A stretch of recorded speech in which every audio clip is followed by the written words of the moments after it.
si vous voulez être profondément planté dans la parole, vous devez étudier la parole par vous-même. Et spécialement quand vous entendez la parole et quelque chose gagne votre attention, c'est comme peut-être vous m'avez entendu dire des choses et vous pensez « Je pense que j'ai vraiment besoin de cela. N'attendez pas de moi que je vous donne tout. Faites une petite note et puis c'est la chose que vous allez chez vous pour étudier. C'est Dieu qui vous montre que c'est quelque chose que vous devez aller chez vous pour étudier plus. » Philippiens chapitre 4, verset 5. Nous avons si peur du fait que si nous ne nous occupons pas de nous-mêmes, personne ne le fera. Je ne vous dirai pas que Dieu fera exactement ce que vous voulez quand vous le voulez. Il y aura peut-être un test. Ne pensez pas que vous ne serez pas testé et éprouvé parce que l'ennemi essaiera de vous faire penser que vous devez reprendre vos projets en main parce que Dieu ne travaille pas. Vous devez dire « Non, je me fiche du temps que ça prend. Je me fiche du temps que ça prend. Je ne passerai pas ma vie à essayer de m'occuper de moi-même. Je me suis déposé entre les mains de Dieu et je ne vais pas me récupérer. »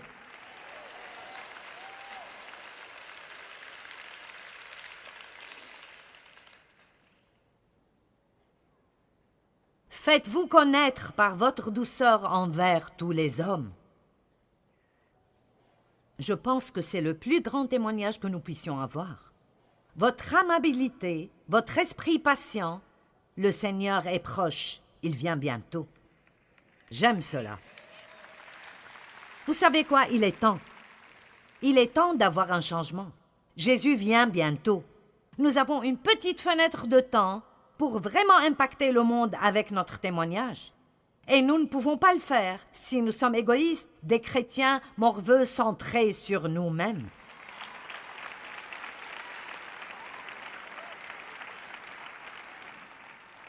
Et je me parle autant qu'à vous. Eh bien quoi, à propos de moi, ce n'est pas juste. Je suis le seul chrétien là où je travaille et personne ne m'a donné de compliments aujourd'hui.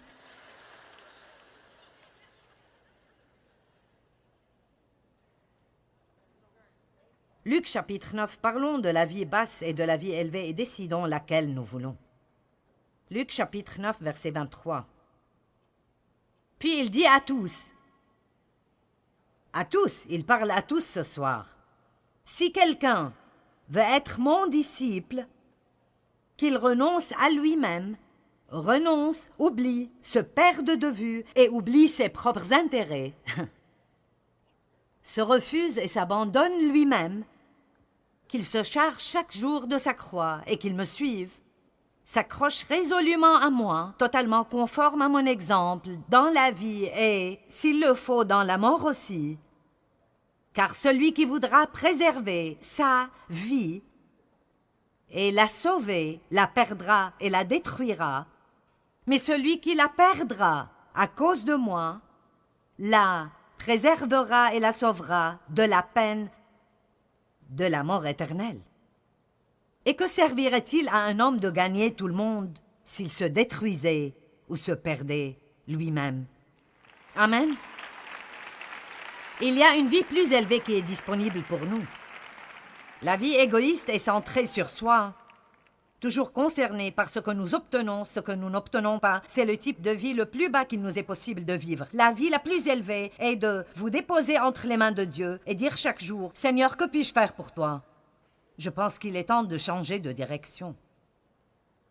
Au lieu de donner à Dieu les 12 choses que vous devez faire pour rester sauvé aujourd'hui,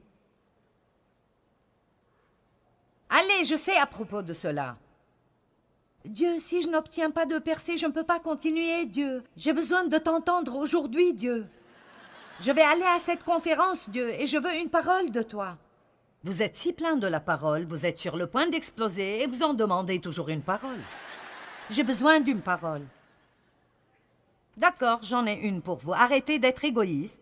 Déposez-vous entre les mains de Dieu. Occupez-vous d'être une bénédiction où que vous alliez. Vous aurez une vie qui est si merveilleuse que vous ne saurez même pas quoi en faire.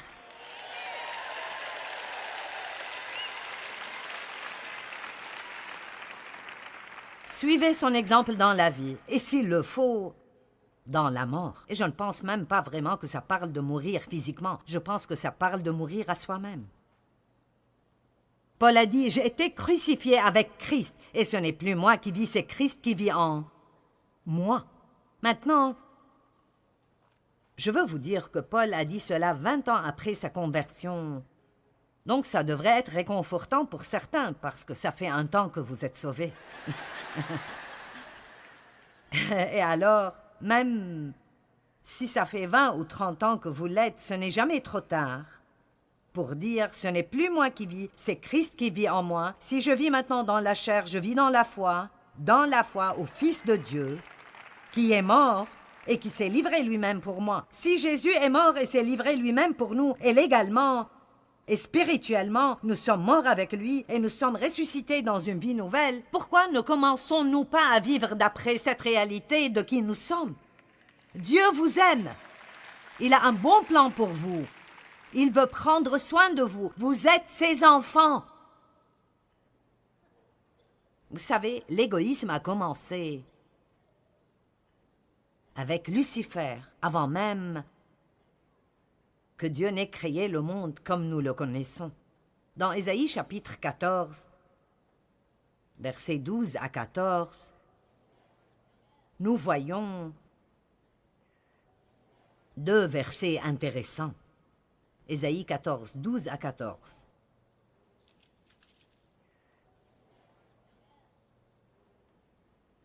Te voilà tombé du ciel, astre brillant, fils de l'aurore. Tu es abattu à terre. Toi, le vainqueur des nations, ô roi blasphémateur et satanique de Babylone. Tu disais en ton cœur, regardez cela. Je vais monter au ciel, je vais élever mon trône au-dessus des étoiles de Dieu, je vais siéger sur la montagne de l'assemblée, à l'extrémité du septentrion, je vais monter sur le sommet des nues, je serai semblable au Très-Haut. Je ferai cela, je ferai, je ferai, je ferai. Et voici la réponse, mais tu as été précipité dans le séjour des morts, dans les profondeurs de la fosse, le domaine des morts. Vous savez, Lucifer était une création épatante. Son corps entier était fait d'instruments de musique et il était l'archange de la louange. Chaque mouvement qu'il faisait, je pense qu'il faisait un son musical différent. Et il a choisi de plein gré de se rebeller contre Dieu. Dieu ne nous crée pas pour que nous ne puissions pas faire ce qui est mauvais.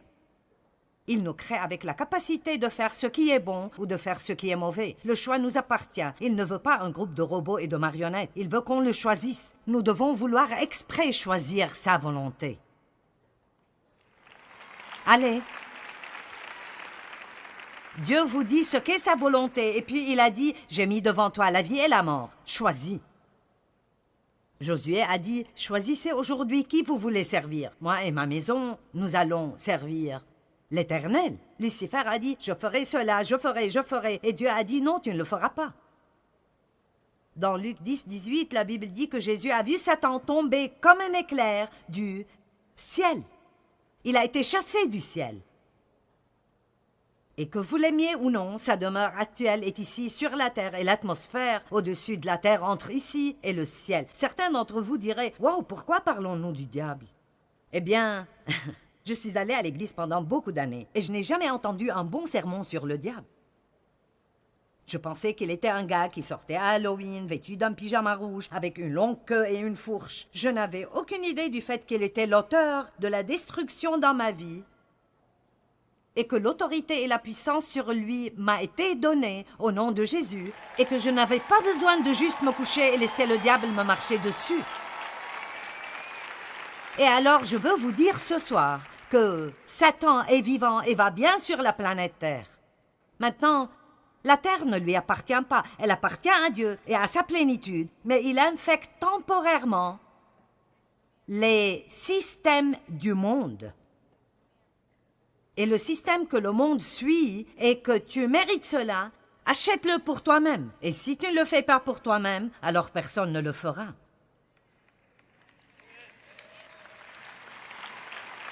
Nous avons traversé un long chemin et nous devons combattre contre cela et dire non, ce n'est pas la volonté de Dieu. C'est ce que Satan veut que je fasse. Et si je passe ma vie à essayer de prendre soin de moi-même, alors je raterai ce que Dieu veut faire pour moi. Laissez-moi vous dire, Dieu peut s'occuper de nous mieux que vous pouvez vous occuper de vous-même. Il peut ouvrir des portes pour vous que vous ne pourrez jamais ouvrir. Il peut fermer des portes et vous garder des problèmes. Dieu peut vous donner sa faveur où que vous alliez. Arrêtez d'essayer d'ouvrir des portes et demandez à Dieu de vous donner sa faveur où que vous alliez. Quand vous faites une demande d'emploi, n'essayez pas d'impressionner par votre grandeur. Faites une bonne interview, mais dites, Seigneur, si tu ne me donnes pas ce travail, je ne l'aurai pas.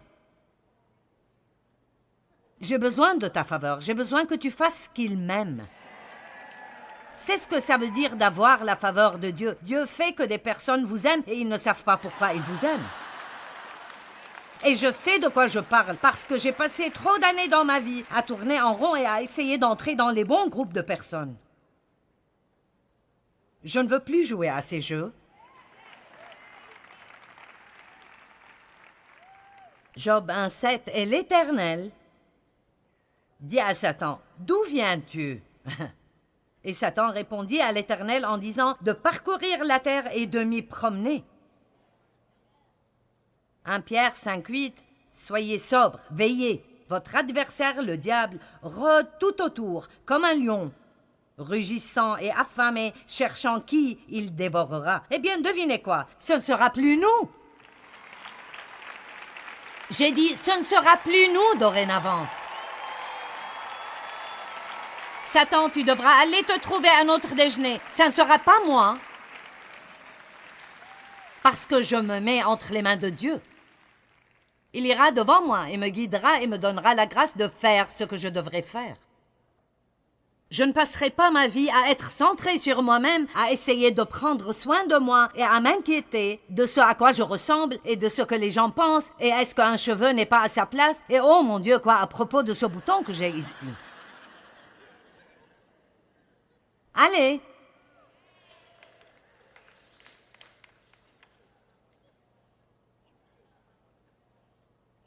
Satan envahit les pensées des gens avec le poison de l'égocentrisme égoïste. Et quoi à propos de moi? Eh bien, quoi à propos de moi? Toute désobéissance est reliée à l'égoïsme. Ça a commencé dans le jardin. Elle voulait le fruit. Même si elle savait que c'était mauvais, elle le voulait. Le serpent lui a dit combien le fruit serait bon, mais il ne lui a rien dit à propos des conséquences. Allez! Il y a des conséquences. Quand vous jouez avec les serpents, vous serez mordu. Une petite fille marchait sur un sentier de montagne. Un mignon petit serpent rampait sur ce sentier de montagne. Et il faisait très froid. Il a dit « Mets-moi à l'intérieur de ta jaquette. » Non, je ne ferai pas cela. Il a dit « Oh, s'il te plaît, j'ai si froid. Mets-moi à l'intérieur de ta jaquette et garde-moi au chaud. » Alors finalement, il l'a convaincu. J'ai dit finalement, il l'a convaincu. J'ai dit finalement, elle a été prise dans le piège. Vous savez, le diable est un type patient,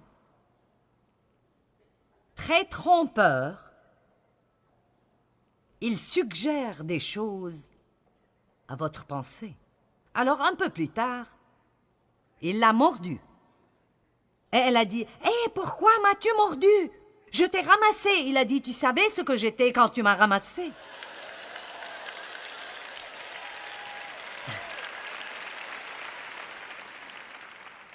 Allez, la gentille dame solitaire, si tu vas avec un homme marié,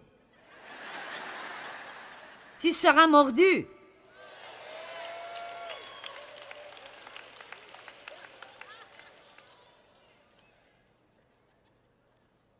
Eh bien, je t'ai informé.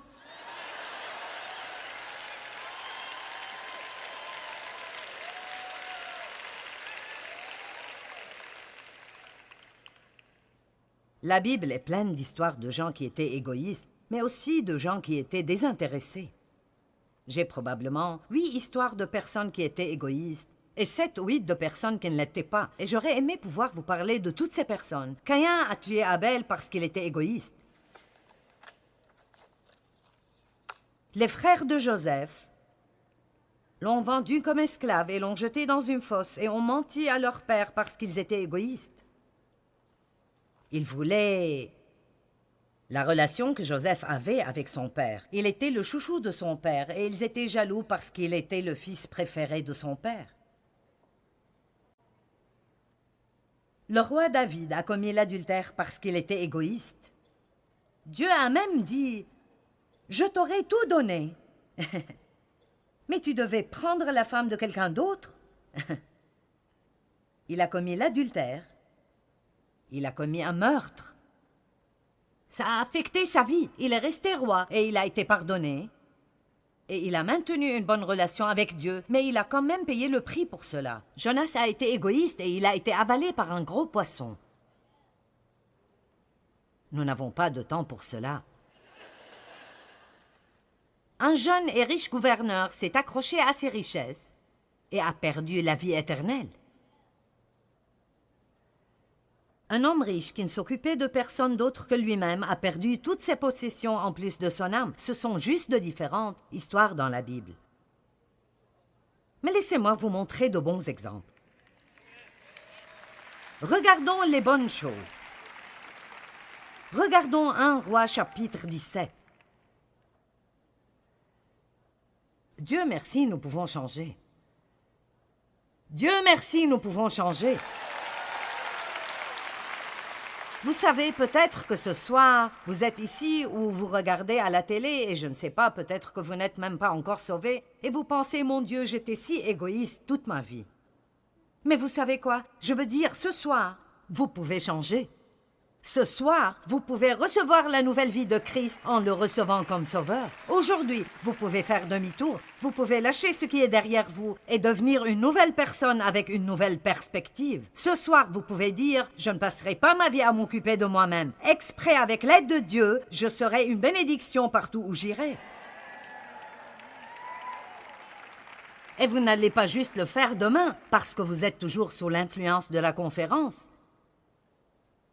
Mais vous le faites jour après jour, après jour, après jour, après année, après année, après année. Et tout d'un coup, vous finissez quelque part à dire aux gens, « Je ne sais vraiment pas ce qui est arrivé dans ma vie, mais je suis si satisfait. Ça paraît fou, mais j'ai juste l'impression que j'obtiens tout ce que je veux. »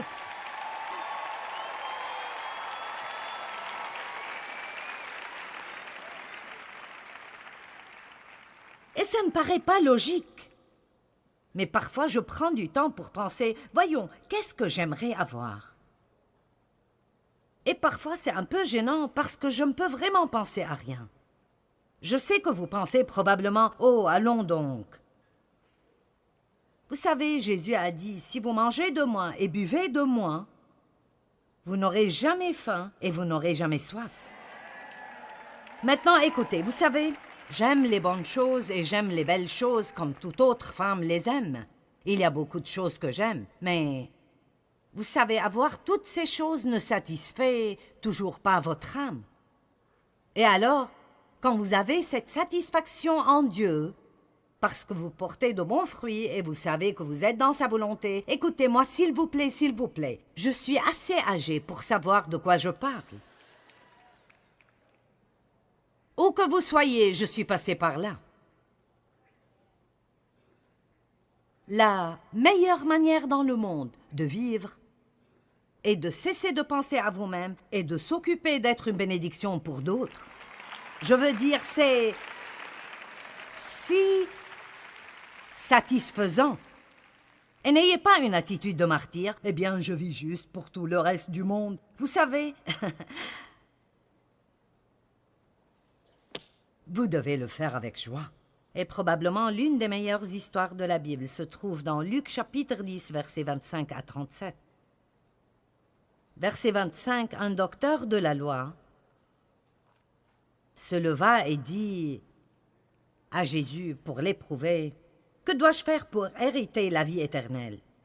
Jésus lui dit, « Qu'est-il écrit dans la loi ?» Il répondit, « Tu aimeras le Seigneur, ton Dieu, de tout ton cœur, de toute ton âme, de toute ta force et de toute ta pensée, et tu aimeras ton prochain comme toi-même. » Tu as bien répondu, lui dit Jésus, « Fais cela, et tu jouiras d'une vie bénie, active et éternelle dans le royaume de Dieu. » Mais lui, voulant se justifier, parce que clairement il ne faisait pas cela, dit à Jésus, « Et qui est mon prochain? Qui exactement suis-je supposé bénir et aider? Les gens que j'aime? Les gens que je n'aime pas?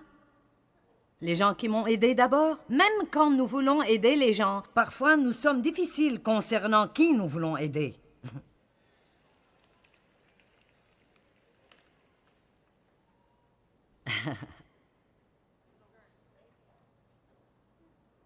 Je me demande, qu'est-ce que nous abandonnons dans notre relation avec Dieu pour nous accrocher à nos choses?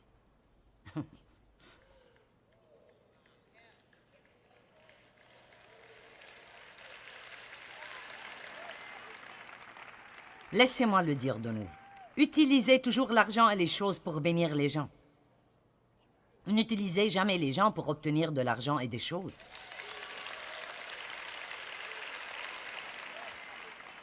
Eh bien, qui est mon prochain?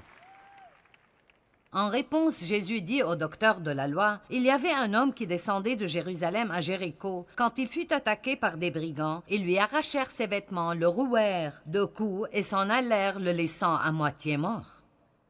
Or, il se trouva qu'un prêtre descendait par le même chemin. » C'est une histoire si puissante parce que voici les personnes religieuses. Or, il se trouva qu'un prêtre descendait par le même chemin. Il vit le blessé et s'en écartant poursuivit sa route. Il s'est écarté, il est allé de l'autre côté de la route pour ne pas avoir à s'occuper de cet homme. Et c'est possible qu'il fût en chemin vers l'église.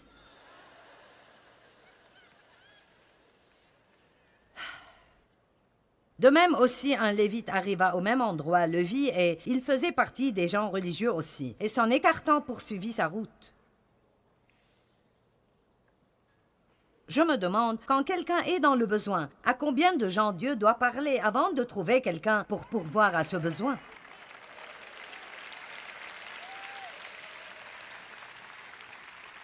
Mais un Samaritain qui passait par là arriva près de cet homme. En le voyant, il fut pris de compassion.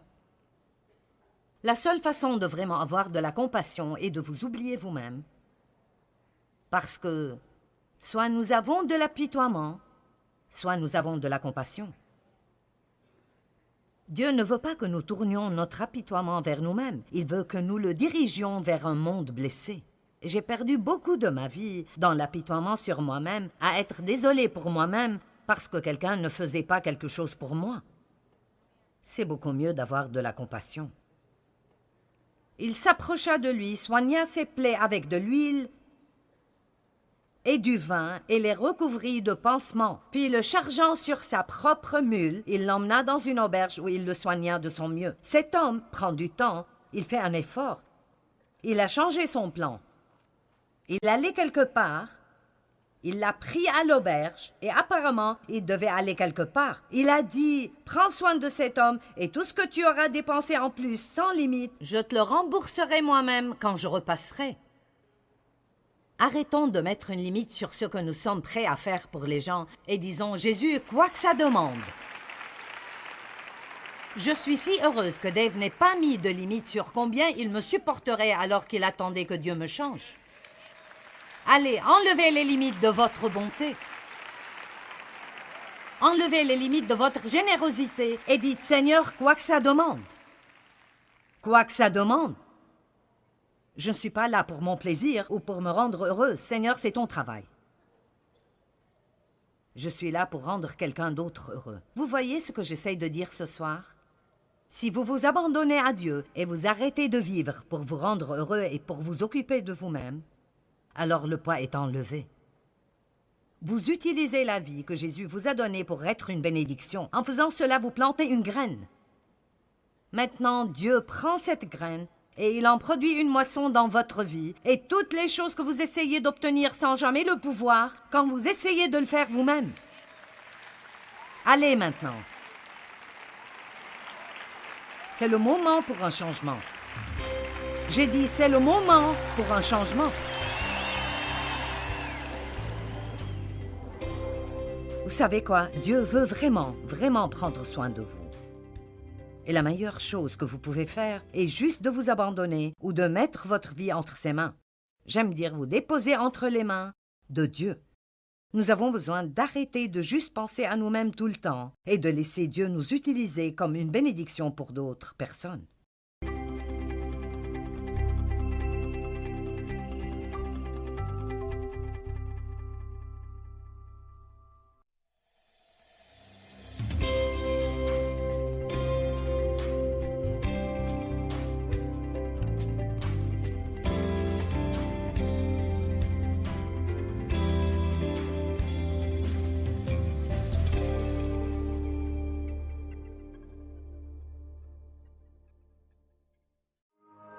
Ce programme est financé par les amis et partenaires du ministère de Joyce Meyer. C'est le moment où vous devez prendre la décision de continuer avec Dieu et d'obéir à Dieu. C'est le jour de prendre la décision de pardonner. C'est le jour d'être plein d'espérance et de croire que quelque chose de bien peut arriver avec vous.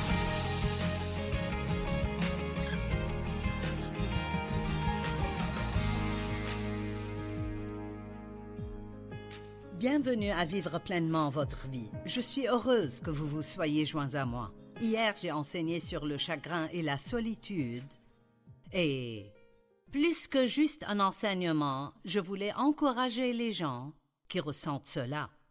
Et j'ai plus que je voudrais partager avec vous à ce sujet. Et que vous soyez dans cette situation maintenant ou pas, vous le serez probablement à un certain moment où vous connaissez quelqu'un qui l'est, donc ce sera bénéfique pour tout le monde.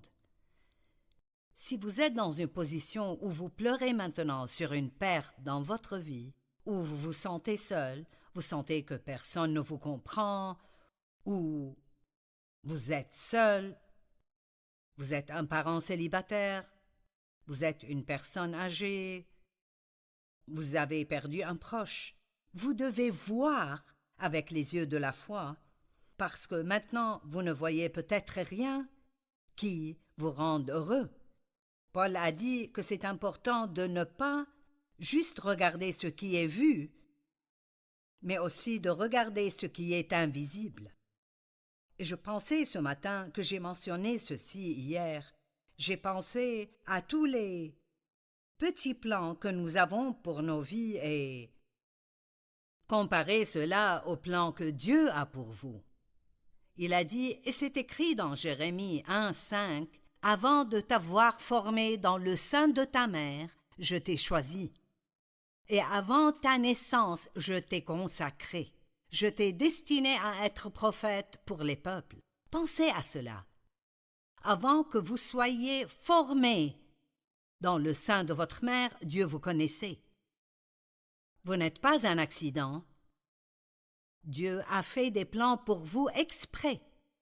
Et il avait un plan pour vous avant même que vous n'apparaissiez sur terre. Et quoi qu'il soit arrivé dans votre vie, peu importe ce qui vous a blessé ou combien ça vous a blessé profondément, Dieu a toujours un très bon plan pour votre vie.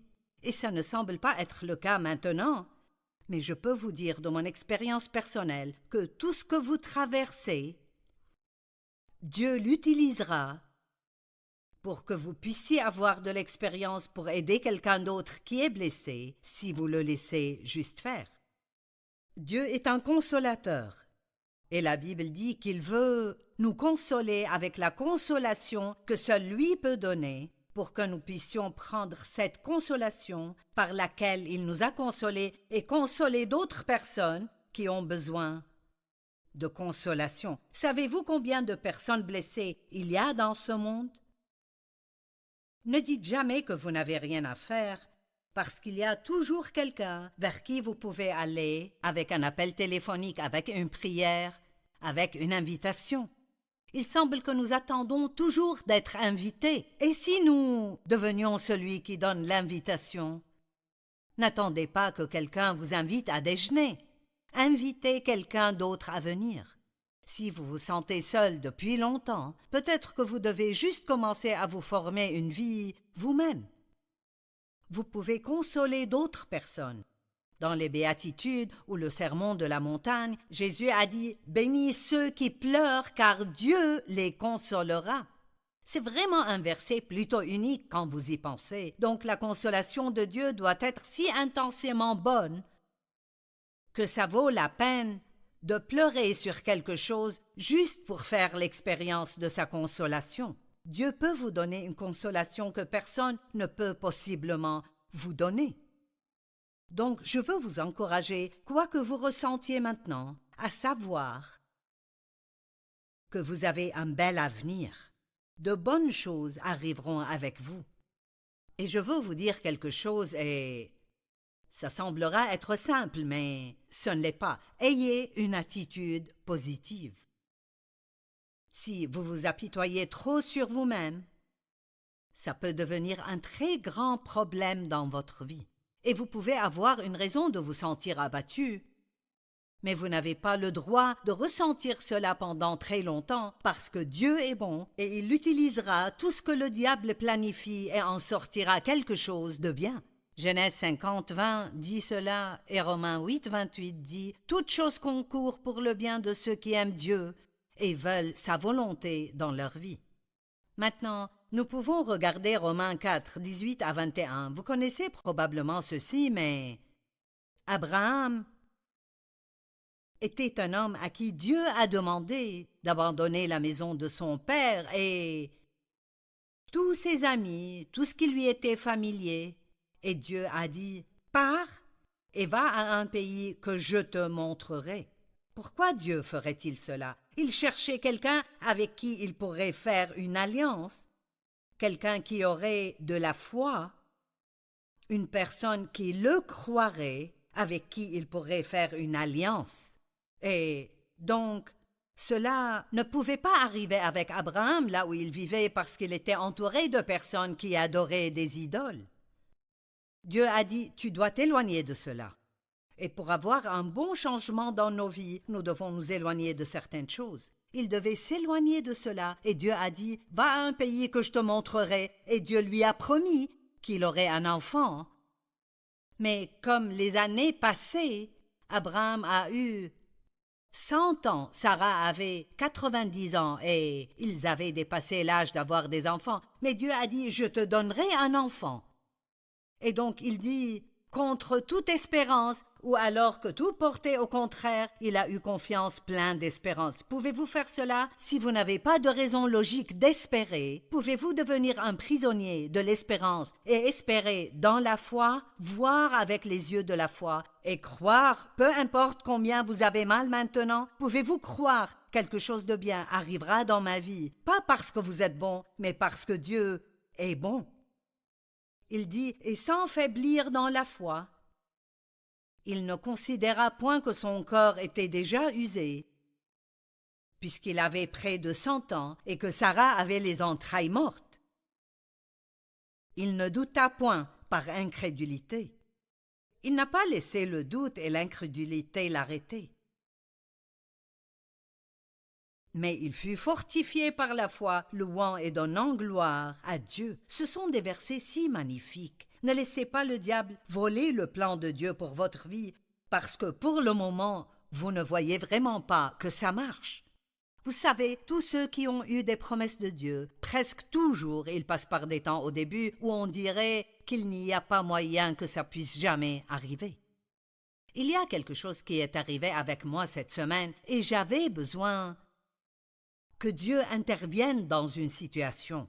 Et je secoue toujours la tête et je pense, Dieu a fait ça. Il est intervenu et a aidé dans une situation qui semblait être complètement désespérée et il n'y avait aucune raison de mes expériences passées pour moi de croire que Dieu pourrait faire ce que je lui demandais de faire. Mais j'ai demandé dans la foi et bien sûr, Dieu a amené une percée. La solitude et le chagrin peuvent se manifester de plusieurs façons. La solitude se manifeste comme une douleur intérieure ou un vide dans votre vie. Parfois, une personne qui se sent seule ressentira un vide profond dans sa vie. Vous pourriez ressentir un désir pour l'affection et je veux vous donner un avertissement. Quand vous avez soif d'affection et vous êtes dans une situation désespérée, n'allez pas rechercher le réconfort dans tous les mauvais endroits. Les personnes désespérées font des choses désespérées. Je me suis mariée quand j'avais 18 ans parce que je voulais quitter la maison de mon père qui abusait de moi sexuellement et je pensais que personne ne voudrait jamais de moi. Donc le premier homme qui a montré que je l'intéressais, j'ai pris cette opportunité pour me marier. Et vous savez, c'était un cauchemar de 5 ans. Ça a ajouté 5 années de douleur de plus aux 18 que j'avais déjà eues. Les personnes désespérées font des choses désespérées. Et je vous encourage, si vous avez besoin de consolation, si vous êtes seul, n'allez pas les chercher dans tous les mauvais endroits. Attendez Dieu, il a un bon plan pour votre vie. Vous sentez peut-être que vous n'avez pas de but, mais c'est un mensonge du diable. Si vous respirez, vous avez un but. Si Dieu vous a laissé sur terre, il a un but pour vous. La Bible dit dans Éphésiens 5:15, « Faites attention à comment vous vivez. Vivez avec un but. » Vous dites « J'attends que Dieu me donne un but. » Si vous ne sentez pas qu'il vous en a donné un, allez en trouver un. Essayez différentes choses. Quand vous achetez une nouvelle tenue, vous essayez différentes choses jusqu'à ce que vous trouviez quelque chose qui vous va. Vous pouvez faire cela avec une carrière ou avec un ministère. Je dis toujours en rigolant, j'ai essayé de faire le ministère avec les enfants et ça n'a pas pris longtemps pour moi et les enfants de savoir que ce n'était pas ce que j'étais appelé à faire. J'ai essayé l'évangélisation dans la rue et ça n'a pas marché pour moi non plus. Mais quand j'ai commencé à enseigner, mon Dieu, c'était bon pour moi. Parfois, vous devez être prêt à échouer quelquefois pour découvrir ce qui sera bon pour vous. Donc, trouvez un but. Ne vous mettez pas à attendre vaguement que quelque chose arrive. La dépression est aussi un effet secondaire de la solitude. Nous nous sentons tous mal, de temps en temps. Mais attention, quand vous commencez à vous sentir mal, ne continuez pas à aller de pire en pire en pire en pire, jusqu'à ce que soudainement vous avez de grands problèmes. David était déprimé à un moment et il s'est parlé. En fait, il a fait cela plus d'une fois, mais il a dit « Pourquoi t'as battu mon âme? Espère en Dieu !» Et il se rappelait les bonnes choses que Dieu a faites dans le passé. Si vous êtes dans une situation difficile et désespérée maintenant, si vous avez perdu un proche et vous sentez que vous ne pouvez juste pas continuer, il y a eu des temps dans ma vie où j'avais tellement mal que tout ce que je pouvais faire était de sortir du lit.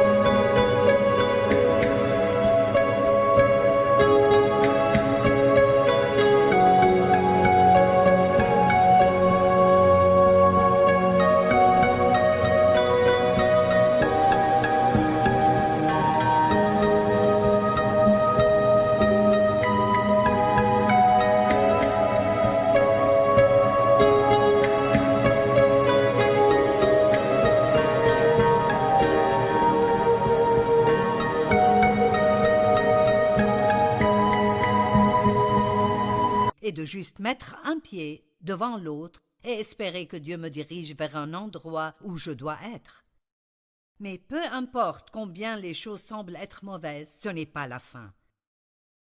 Ceci pourrait être un nouveau commencement pour vous. Vous devez croire que quelque chose de bien peut arriver avec vous. Pourquoi t'as battu, ô mon âme? Espère en Dieu. Il y avait toutes sortes de personnes dans la Bible.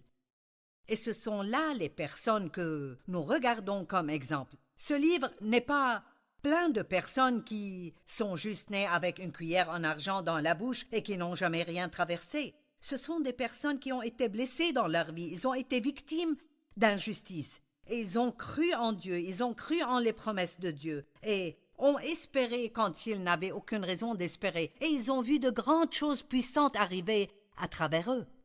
David a été oint comme roi.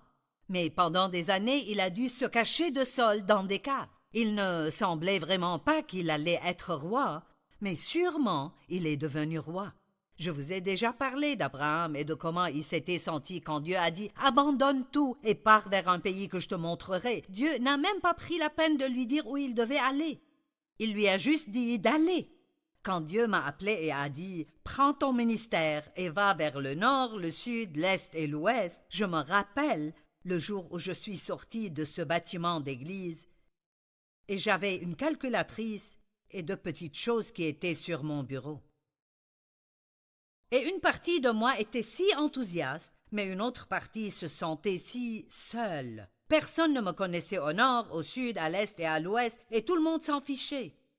Mais si j'étais restée à l'église à cause de la peur et je n'avais pas suivi ce que Dieu me disait au cœur, et j'ai passé plusieurs années solitaire après cela parce que ma vie n'était pas aussi pleine de gens qu'elle l'était.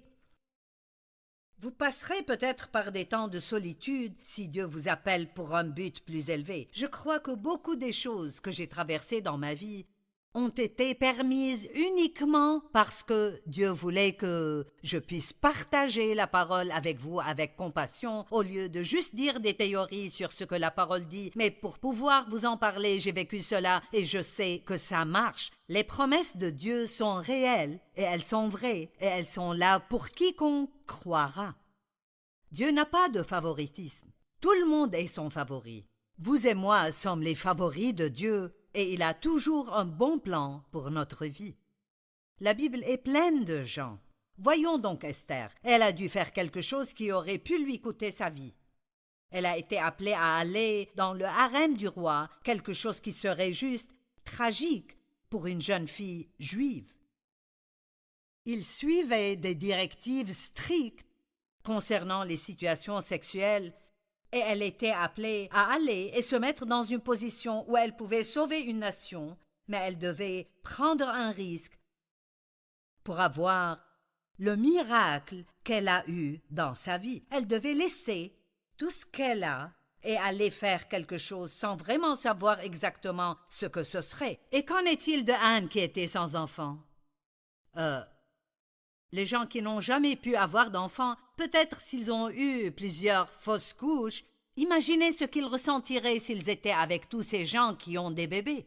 Eh bien, Anne a dû passer par ça, mais après Dieu lui a donné un enfant et lui a demandé de donner cet enfant au Seigneur et ensuite il lui a donné plus et plus d'enfants après cela. Moïse devait se sentir seul. Il a grandi dans le palais et avait tout ce qu'il pourrait possiblement vouloir, mais il savait qu'il était en fait un Israélite et les Israélites étaient opprimés dans l'esclavage en Égypte et un désir a grandi en lui pour les aider. Il a senti que Dieu l'appelait à les délivrer. Et donc, il a commencé à essayer de les aider et au lieu d'être heureux, ils se sont tournés contre lui et il a fini par passer 40 ans dans le désert. Dieu a mis un rêve dans son cœur d'aider les gens et il finit dans le désert pendant 40 ans. Eh bien, qu'est-ce qui se passe ici? C'est là qu'il a reçu son entraînement pour son appel. Nous oublions cela parfois. Nous pensons que quand Dieu nous appelle à faire quelque chose, ça vient rapidement. Non, vous devez avoir de l'expérience. Dieu veut des personnes avec de l'expérience. Et ce que vous traversez maintenant, vous pouvez le laisser vous dévaster et être la fin de tout, et vous pouvez finir avec une attitude amère à vous apitoyer sur vous-même et à blâmer tout le monde pour votre mauvaise vie, ou vous pouvez décider « ceci va m'améliorer ». Dieu prend la douleur que je traverse et utilise-la pour aider quelqu'un d'autre dans ma vie. Mon Dieu, si nous voulons parler de Joseph, ça prendrait le reste du temps que j'ai ici aujourd'hui. Voici un jeune homme qui a eu un rêve et qui ne savait pas ce que le rêve signifiait. Ses frères étaient jaloux de lui et ils l'ont vendu à des vendeurs d'esclaves et ont dit à son père qu'un animal l'a tué. Il faisait toujours la bonne chose et obtenait un mauvais résultat. Il faisait toujours la bonne chose pour un mauvais résultat. Mais éventuellement, waouh! Allez, éventuellement, le temps viendra où Dieu dira « l'entraînement est terminé, c'est le moment pour la promotion ». Et beaucoup d'entre vous sont presque là. Vous ne voulez pas arrêter et abandonner. Vous savez, les crises dans nos vies demandent que nous prenions des décisions. Vous arrivez à un point où vous allez soit vaincre ou être vaincu. Vous allez avancer ou vous allez reculer. Vous allez laisser ce que vous traversez vous rendre meilleur ou amer. Et je crois que l'une des raisons pour lesquelles Dieu m'a mis cela sur le cœur est, numéro 1, d'essayer d'amener la consolation et l'espérance à des personnes qui ont eu une grande perte dans leur vie. Mais une autre raison est de vous implorer à prendre une bonne décision maintenant. Beaucoup d'entre vous sont à un point où vous devez décider. Décider soit de continuer à détester quelqu'un, soit de lui pardonner. Soit d'être amer envers Dieu parce que la vie n'est pas arrivée comme vous pensiez qu'elle arriverait, ou vous continuerez dans la foi en croyant que Dieu est un bon Dieu, et même si vous ne comprenez pas le pourquoi des choses, vous croyez que Dieu prendra cela et il en sortira quelque chose de bien. Je sais dans mon cœur que plusieurs d'entre vous sont à un point de décision. Vous êtes à un point de crise, mais vous êtes à un point de décision. Et si vous prenez la bonne décision et vous décidez pour Dieu et pour les façons de Dieu, il fera quelque chose de si merveilleux dans votre vie que vous serez en admiration la bouche bée. Je parlais à mon mari ce matin et nous parlions juste un peu de l'état dans lequel nous étions il y a 45 ans. Je veux dire, oh mon Dieu, nous avions tellement de grands problèmes dans nos vies. Et voilà où nous sommes maintenant. Et Dieu nous disait, si vous me faites confiance un jour, si vous continuez à croire, un jour viendra. Eh bien, maintenant je vis dans ce un jour. Et vous y vivrez aussi si vous gardez confiance en Dieu. Je veux que vous soyez encouragés. En fait, ça me ferait vraiment plaisir si quand ce programme est terminé, vous appelez le bureau et vous dites « Le programme m'a vraiment encouragé aujourd'hui ». Laissez-nous vous envoyer quelques trucs qui vous aideraient à ne pas être submergé par le deuil et la solitude et vous aidera à marcher jusqu'aux côtés de la victoire. Jérémie 29, 11 « Car je connais les projets que j'ai formés sur vous. » Dit l'Éternel, allez, ce verset est pour vous. Je connais les projets que j'ai formés sur vous, projets de paix et non de malheur, afin de vous donner un avenir et de l'espérance. Psaume 27, 14 Attends-toi donc et espère en l'Éternel. Prends courage, fortifie-toi et que ton cœur s'affermisse. Oui, attends-toi donc et espère en l'Éternel. Mon Dieu, si vous passez par quelque chose maintenant et vous pleurez, c'est naturel. Il y a un processus de deuil que vous devez traverser. Et si vous ne le faites pas, ça peut être très mauvais et très malsain pour vous. Mais il y a une différence entre pleurer et laisser un esprit de deuil envahir votre vie. Le mot deuil veut dire détresse mentale profonde due à la perte ou un chagrin profond. Mais comme je l'ai dit avant, la perte peut être un endroit pour recommencer. Ça n'a pas besoin d'être la fin. Une chose se termine, mais c'est pour que quelque chose d'autre puisse commencer après. Le deuil est un processus, et nous devons le traverser, puis aller de l'avant avec les bonnes choses que Dieu a pour notre vie. Dieu a de bonnes choses préparées pour vous. Il y a en fait des phases de deuil qui... c'est bon de juste avoir. Tout d'abord le choc. Si quelque chose de tragique arrive avec vous, peut-être hier vous êtes en état de choc. Mais c'est bien parce que c'est comme des amortisseurs dans la voiture quand vous passez sur un nid de poule. Vous n'avez pas mal parce que vous avez des amortisseurs. Je pensais ce matin à propos d'agents de police qui mettent des gilets pare-balles. Ils ressentent toujours la douleur. Ils peuvent avoir De grands bleus, ils peuvent même avoir des côtes brisées, mais les balles ne les tuent pas, ils traversent cela. Et nous avons des absorbeurs de choc dans notre vie. Il y a une phase de deuil, du deuil naturel et sain que vous traversez. Il y a une phase de déni. Nous ne voulons pas faire face à cela, mais fuir devant vos problèmes ne résout. Tout ce que vous fuyez vous poursuivra toujours. Le temps vient où vous devez faire face à des choses. Le temps est venu pour moi où je devais dire « Joyce, tes parents ne t'aimaient pas. Ils ne savaient pas comment t'aimer. Ils étaient élevés d'une telle façon qu'ils ne savaient pas comment. Et vraiment, ils ne devaient même pas être des parents. » On abuse de vous quand vous êtes enfant, vous perdez votre enfance, vous ne pouvez pas retourner et la prendre. Vous ne pouvez pas faire que ce qui vous est arrivé ne vous soit pas arrivé. Vous devez prendre une décision. Vous pouvez me demander de prendre ceci et d'en sortir quelque chose de bien, ou vous pouvez continuer à être plein d'amertume et de haine. Comme je l'ai dit plus tôt, certains d'entre vous sont à un point de décision. Je le sais, je sens presque que je parle prophétiquement. C'est le moment où vous devez prendre la décision de continuer avec Dieu et d'obéir à Dieu. C'est le jour de prendre la décision de pardonner. C'est le jour d'être plein d'espérance et de croire que quelque chose de bien peut arriver avec vous. Ne niez pas juste votre peine, traversez-la. La colère est un autre symptôme que nous pouvons avoir du deuil. La colère contre Dieu. Pourquoi Dieu? Je ne comprends pas. J'ai tout fait comme il faut et maintenant regarde ce qui m'est arrivé. La colère contre le diable. Pourquoi? Vous êtes en colère parce qu'il vous attaque et il semble qu'il a gagné. Mais Romains 12, 21 dit que nous pouvons vaincre le mal par le bien, comme je vous l'ai déjà dit. Faites autant de bien que possible pour autant de personnes.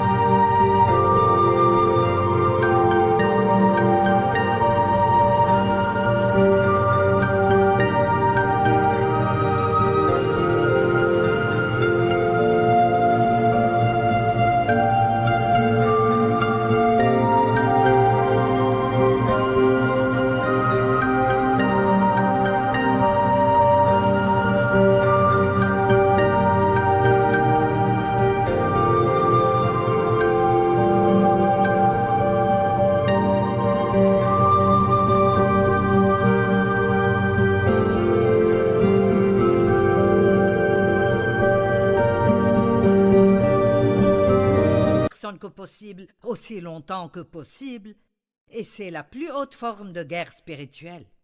La dépression est quelque chose qui peut arriver comme résultat de ces choses que vous traversez dans votre vie. C'est normal d'en avoir une certaine quantité, mais ne la laissez pas vous submerger.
khắp phương trời vẫn nhớ tới quê hương. Người về đây thăm làng Trù quê mẹ và làng Sen quê cha, xúc động bồi hồi người rơi giọt lệ, thương mái nhà tranh thương đất mẹ nghèo.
Thank